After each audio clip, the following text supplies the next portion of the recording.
اللہ صمد صدق اللہ العظیم ان اللہ و ملائکۃہ یصلون علی النبی یا ایھا الذین آمنوا صلوا علیہ وسلموا تسلیما اللہم صلی علی سیدنا مولانا محمد وعلی آل سیدنا مولانا محمد وبارک وسلم علیہ۔ میرے انتہائی واجب الاحترام رائے حق کے مسافر عاشقان رسول سب کو میری طرف سے انتہائی مودبانہ السلام علیکم۔ ہمارے محترم قبلہ مولانا صاحب نے جو تقریر فرمائی، ایک تو ان کی یہ عادت ہے کہ کسی کا غیبت کرنا سوال ہی پیدا نہیں ہوتا، جو قرآن اور حدیث ہے اسے بیان کریں گے۔ اس لحاظ سے میں خوش ہوں، دوسروں کی باتیں نہ کریں، اپنی اصلاح کریں، جو ہمیں جس چیز کی ضرورت ہے وہ کریں۔ میں نے جو 2 آیتیں پڑھنے کا جو شرف ملا ہے، اس کے بارے میں تھوڑا سا یہ بیان کروں گا کہ یہ 2 باتیں سورۃ اخلاص، یہ سب پورے قرآن کریم میں، بڑی بڑی اور بھی صورتیں الفاظ کے لحاظ سے، مگر اسے سورت بڑی قرار دیا گیا ہے۔ سورۃ اخلاص کو پورے قرآن کریم میں سب سے بڑی صورت قرار دیا گیا ہے۔ اچھا، اس کی وجہ کیا ہے؟ کہ اس میں بڑے فیصلے ہوئے ہیں، اس میں بڑے فیصلے ہوئے جو اور کوئی کر ہی نہیں سکتا، وہ فیصلے ہوئے ہیں۔ پہلا فیصلہ تو یہ، کل کا مطلب ہوتا ہے کہہ دیجئے، یہ صیغہ امر ہے۔ احد، میں اکیلا ہوں، میرا کوئی شانیار نہیں۔ دوسرا اللہ صمد، مجھے کوئی کسی کی پرواہ نہیں، میں بے نیاز ہوں۔ تو یہ اس کی بے نیازی کی میں تھوڑی سی وضاحت کروں کہ بے نیاز کس طرح ہے، جس کی مثال ہی نہیں ہے۔ حضرت امام حسین، ایک وقت تھا حضرت امام حسین اپنے نانا جی کی محبت میں بڑھ رہے تھے، صفوں سے گزر رہے تھے،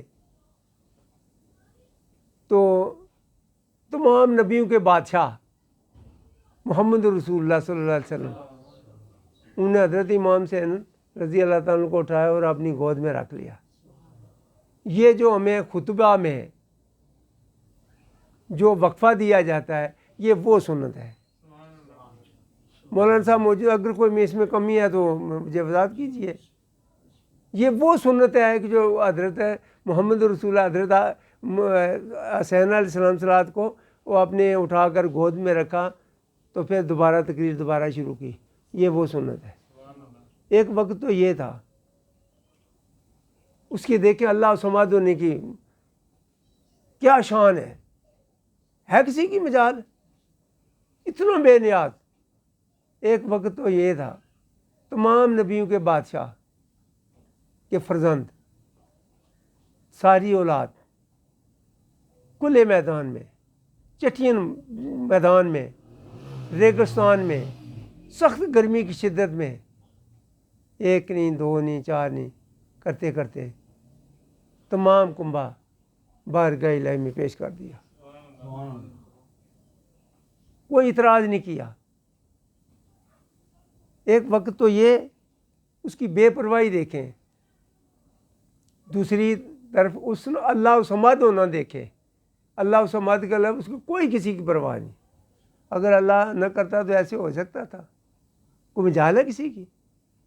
ایک وقت یہ دیکھا کہ حضرت امام حسین، جن کو میرے آقا حضور بوسے دیا کرتے تھے، کھلے میدان میں ریگستان میں پڑے ہیں، گھوڑوں کی دوڑ سے، ان کے گرد و غبار سے لاش اٹھانے والا کوئی نہیں،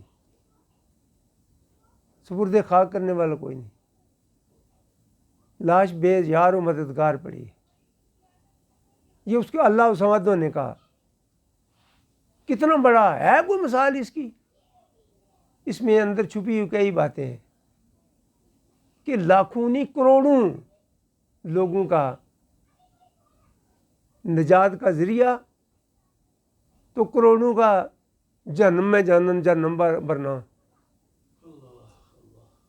جو بھی میں ایک عرض کرتا چلوں، جب تمام یہ جو آج کا دن ہے اسے کو رہتے ہیں شام غریباں، یعنی میں نے باقی کچھ نہیں چھوڑا، یا اللہ جو کچھ تھا میں دے دیا ہے، تیرے سپرد کر دیا ہے، کوئی چھوٹا بچہ بھی نہیں چھوڑا، سب دے دیے۔ اسے کہتے ہیں شام غریباں۔ شام غریباں جب یہ وقت آیا تو وہ صاحبزادیاں، وہ شہزادیاں جن سے سورج اور چاند بھی شرمایا کرتے تھے، وہ قیدی ہو کر یزید کے دربار میں لایا جا رہا ہے۔ جب ملک شام سے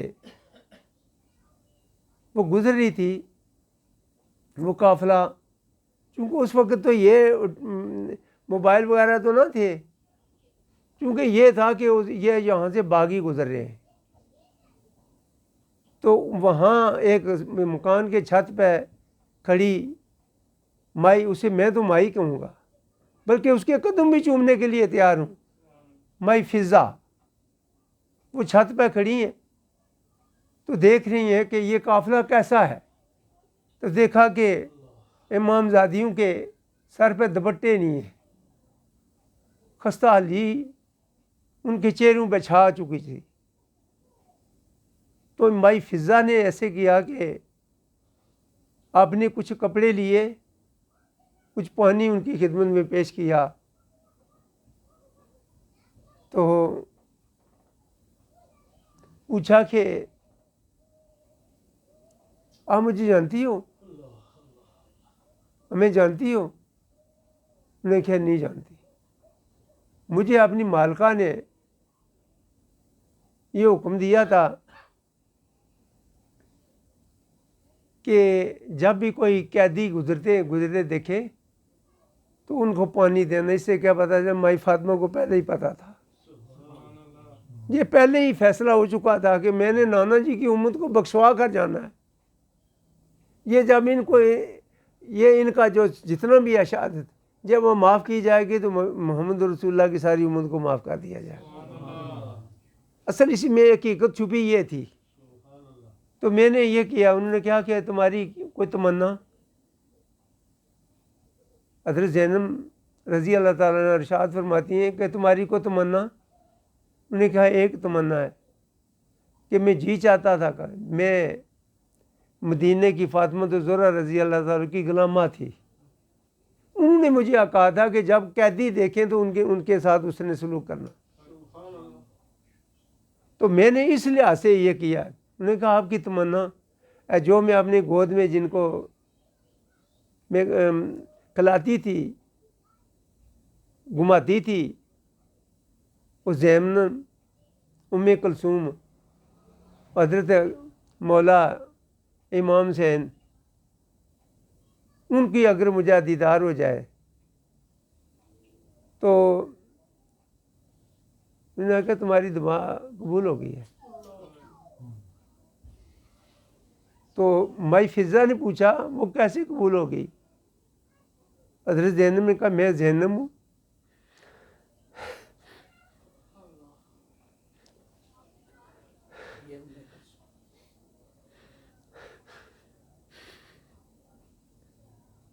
یہ ام کلثوم ہے، یہ جو سر اٹھایا جا رہا ہے یہ مولا حسین ہے۔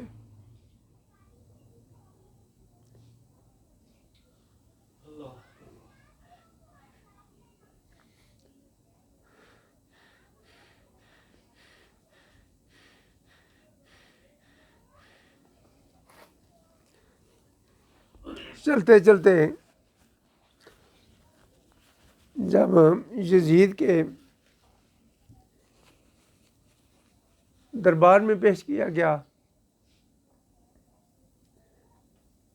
تو ہندا جو اس کی بیوی، کس کی؟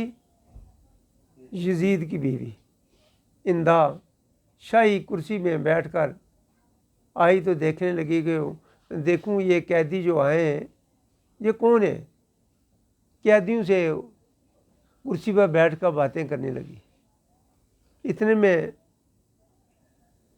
حضرت زینب اپنی چھوٹی ہمشیرہ کو ام کلثوم کو کہتی ہیں آپ اسے جانتی ہیں؟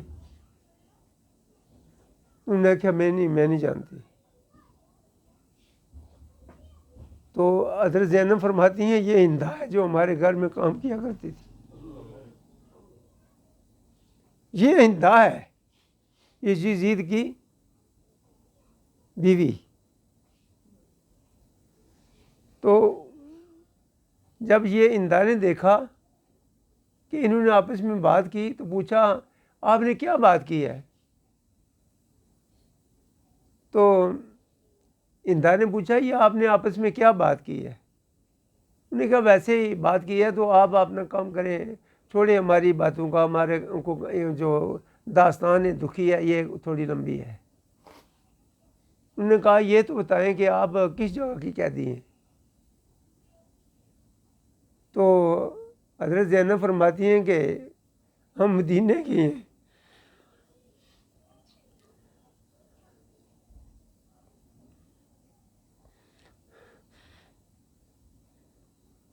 ہم مدینے کی ہیں۔ تو ہندا نے پوچھا کہ مولا حسین کو جانتی ہو؟ زینب کو جانتی ہو؟ ام کلثوم کو جانتی ہو؟ تو حضرت زینب نے فرمایا جو آپ کے ٹیبل میں جو سر پڑائی ہے مولا سے، ان میں زینب ہوں، یہ ام کلثوم ہے۔ تو اتنی مدہوش ہوئی کہ اس نے اپنے سر پہ زخمی کیا اور خون آلودہ ہو گئی۔ اس وقت کو باہر کے ملک کے کچھ سفیر آئے ہوئے تھے جو یزید کے ساتھ بات کرنے کے۔ اس نے دیکھا کہ یہ میری بیوی، یہ لوگ دیکھیں گے تو میری عزت آبرو خراب ہوگی۔ تو اس نے کپڑا دیا ہندا کے سر پہ، تو اس نے کہا یہ ظالم، یہ مولا حسین یہ نبی کے خاندان کے ساتھ ایسا کیا ہے؟ اپنے کپڑوں سے باہر ہونے لگی۔ تو دیکھیں اسی گھر میں ہندا جنت چلی گئی۔ یقینی بات ہے جس نے اہل بیت سے محبت کی وہ جنتی ہے، وہ چلی گئی۔ جب اس نے سب کچھ یہ دیکھ لیا تھا، یہ مولا حسین اور حضرت زینب، یہ ام کلثوم جن کی میں غلامہ تھی، آج میرے سامنے یہ قیدی بن کر آئیں۔ تو اس وقت اس نے یزید کو اے ظالم تو نے کیا کیا؟ تو یزید نے کہا کہ یہ میں نے نہیں حکم دیا، میں نے گرفتاری کے لیے کہا تھا کہ یہ چالیں چل رہے ہو، کیسی باتیں کر رہے ہو۔ تو حضرت پھر بھی دیکھیں جو سخی لوگ ہیں وہ سخی ہوتے ہیں۔ حضرت زینب فرماتی ہیں ہندا تو اپنا گھر نہ اجاڑ، ہم اپنی قسمت کے فیصلے کو تسلیم کرتے ہوئے اللہ کی رضا کو مان لیتے ہیں، وہ مان لیا ہے تو اپنا گھر نہ اجاڑ۔ پھر بھی دیکھیں کیا ہوا، ایسے ہوا کہ اس تمام شہدائے کربلا سے زین العابدین ایک بچے تھے وہاں۔ وہ بیٹے کس کے تھے پتہ ہو؟ حضرت امام حسین رضی اللہ تعالیٰ کے بیٹے، شیر مانو کی فرزند، لخت جگر۔ شیر مانو شہنشاہ ایران کی شہزادی تھی جو حضرت امام حسین سے شادی ہوئی جن کی۔ ان کو حضرت امام حسین نے رضی اللہ تعالیٰ نے فرمایا اگر تو جانا چاہتی ہے تو چلی جا۔ میں نے کہا مولا حسین میں آپ کے قدموں میں سے اپنی جان دینا چاہتی ہوں، مجھے کسی کی کوئی پرواہ نہیں ہے۔ میرے لیے بڑا اعزاز ہوگا کہ میں امام حسین آپ مولا حسین کے قدموں میں جان دے دوں۔ تو ایسے ہوا کہ یہ سارا جتنا بھی یہ داستان ہے یہ جنید جو ہے نا ان سے پوچھیں جا کر یہ ہوا کیسے ہے، جن کا ذکر نہیں کیا جاتا۔ اور حضرت امام حسین ان کے بڑے بھائی حضرت حسن رضی اللہ تعالیٰ عنہ، نہ کو ماں کا لال ایسا ہوگا نہ کو ہوا ہے پہلے، جب 5 لاکھ مربع میل کا حکمرانی تھی، تو جب میرے مولا حسن رضی اللہ تعالیٰ نے دیکھا کہ میرے آقا حضور کی امت بکھر جائے گی، جوتے کے نوک پہ بھی نہیں سمجھا تو ساری پھینک دیا کہ یہ لو میں دستبردار ہو جاتا ہوں۔ یہ دیکھا جا اگر اس میں ہم آگے بڑھے تو فرقہ واریت اور بڑھے گی، محمد رسول اللہ کی امت میں اور خسارہ بڑھے گا اور کمی آئے گی۔ یہ اگر دیکھا جائے ان کا رشتہ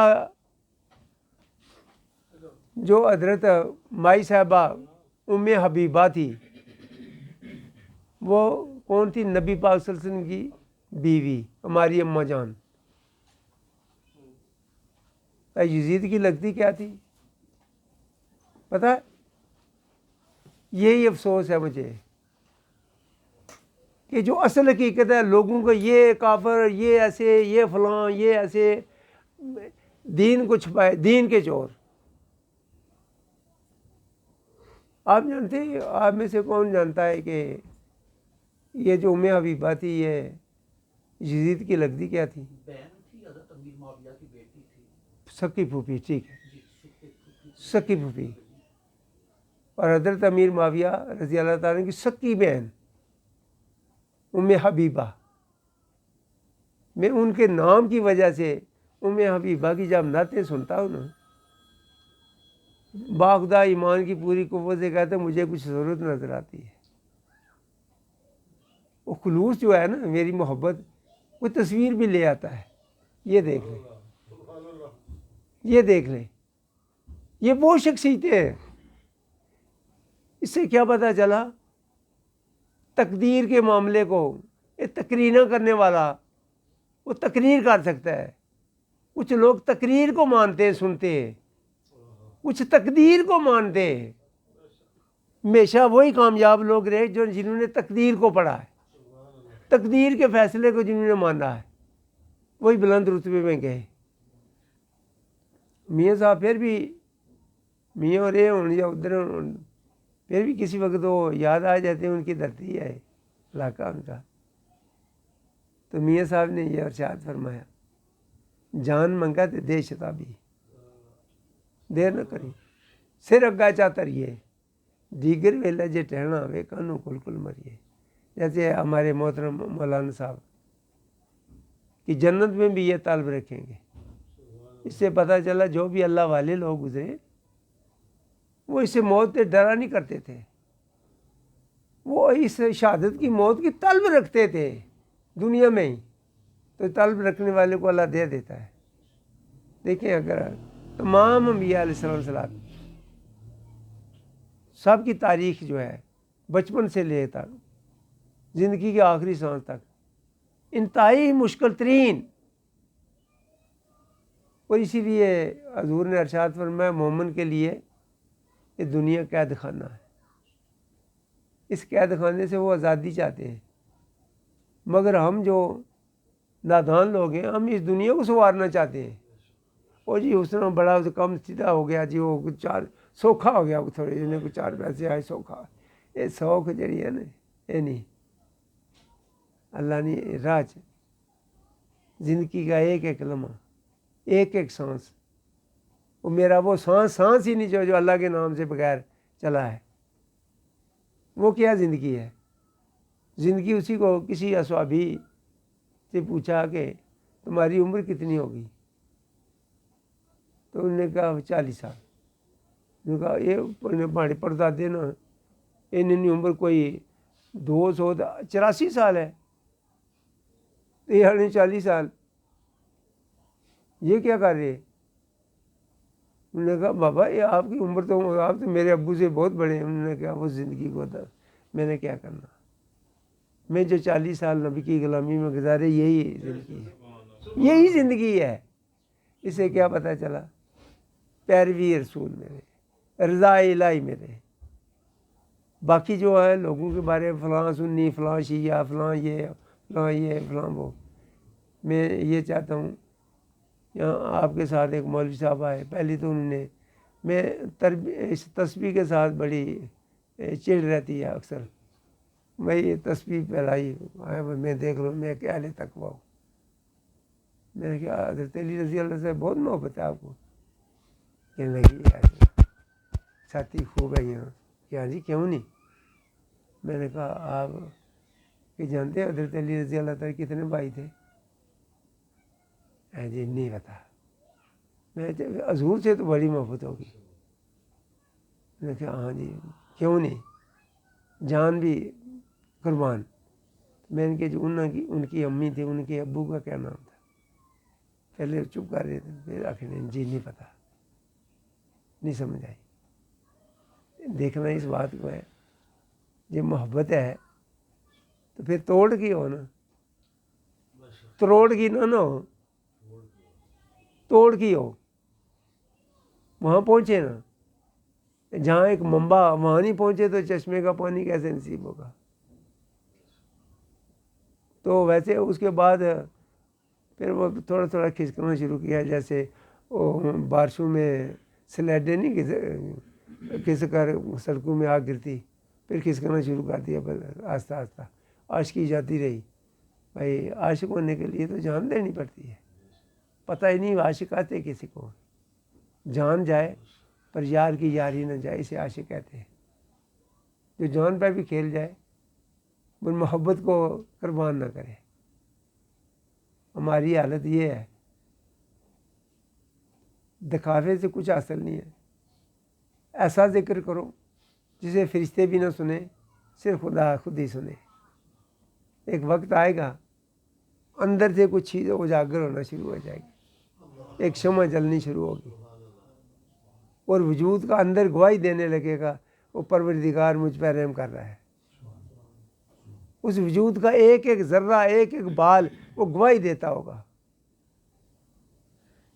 کہ میں ذکر الہی سے اپنا وجود سارا لبریز ہے. دیکھیں اگر یہ کڑی سامنے لگی ہے, یہ کڑی چل رہی ہے تو پتہ چلا اس میں سیل ہے. اگر آپ کا قلب جاری ہے اللہ کو ذکر سے, قلب جاری ہے چل رہا ہے, تو یہ یقین جانے کہ وہ اس کا نور ایمان اندر ہے, سیل ہے. اگر وہ قلب ہی کھلو گیا ہے, کئی لوگ ہیں یہاں قلب جاری ہوا ہے, انہوں نے جو ہے میں تو پیر بن گیا ہوں. یہ تو 2-4 دن کی گل سی, یہ تو 2 قدم بڑا آسمان ہے. وہ گھر گئے تو پیر بن گئے. تو مجھے کسی نے آ کر بتایا, یہ میں بڑی لوگوں سے باتیں کی ہیں تو مجھے تو کسی کہیں رام نہیں آیا. تو اس آدمی نے مجھے ہاتھ ہی لگایا تو میں رام آ گیا. انہوں نے سوچا یہ تو بات معمولی سی تھی, چند ہفتے وہاں گزارے, یہ تو جاری ہو گیا تھا. اس کے بعد ایسے ہوا کہ تو اس نے جب اپنی پیری کو کی شمع جلائی, روشن کی, تو پتہ چلا تو جڑے سائیں جنہوں نے ہاتھ ڈور ہونی ان کو پتہ ہے میرا پتنگ کیسے اڑ رہا ہے. ان کو پتہ ہے. میں نے کہا فلاں جگہ اکبر روڈ پہ آپ کیا کر رہے تھے یار؟ آپ کا چہرہ مبارک ادھر تھا پیر صاحب کا, تو وہ اس کا چہرہ اس طرف تھا شمال کی طرف, تو آپ کیا فرما رہے تھے؟ تو اسے پتہ چلا بڈھا تو دیکھ کے ہی ہے. پھر سال تو آئے کوئی نہیں, کہ یہ نہیں تھا وہ جس طرح اور سے ہی دکانیں کھلی ہیں جڑا مرضی خریدے نا. ایک کول گئے, دوسرے کول گئے, عیدگاہ شریف گئے, موڑا شریف گئے. انہوں نے کہا یار یہ جو آپ بات کر رہے ہو یہ تو ہمارے علم سے ہی باہر ہے. یہ کیا بات کر رہے ہو, یہ تو ہمارے علم سے ہی باہر ہے.